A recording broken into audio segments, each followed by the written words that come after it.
શ્રી છત્રપતિ શિવાજી મહારાજની જયંતિ નિમિત્તે સહારા દરવાજા ખાતે આવેલ તેમની પ્રતિમાને પુષ્પાંજલિ અર્પણ કરાઈ હતી.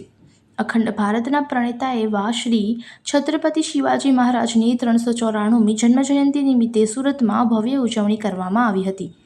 અનેક જગ્યાએ છત્રપતિ શિવાજી મહારાજની જન્મજયંતિને લઈ પાલખી યાત્રા, રક્તદાન શિબિર સહિતના કાર્યક્રમો યોજાયા હતા. ત્યારે સુરતના સહારા દરવાજા ન્યૂ બોમ્બે માર્કેટ પાસે આવેલ શ્રી છત્રપતિ શિવાજી મહારાજની પ્રતિમાને તેમની જન્મજયંતિને લઈ પુષ્પાંજલિ અર્પણ કરાઈ હતી.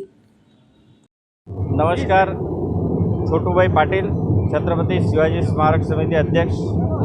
આજે છત્રપતિ શિવાજી સ્મારક સમિતિ પર દર વર્ષે છત્રપતિ શિવાજી મહારાજની જન્મજયંતિ ઉજવણી થાય છે. આજે 395મી જન્મજયંતિ પ્રસંગે અમારા સમિતિના સૌ ટ્રસ્ટીઓ ઉપસ્થિત છે, સૌ શિવસૈનિકો ઉપસ્થિત છે. ત્યારે મને કહેતા આનંદ થાય છે કે આ સમગ્ર ગુજરાતમાં જે મોટી મોટી સિટીઓ છે ત્યાં મહારાજની પ્રતિમા બેસાડવામાં આવી રહી છે.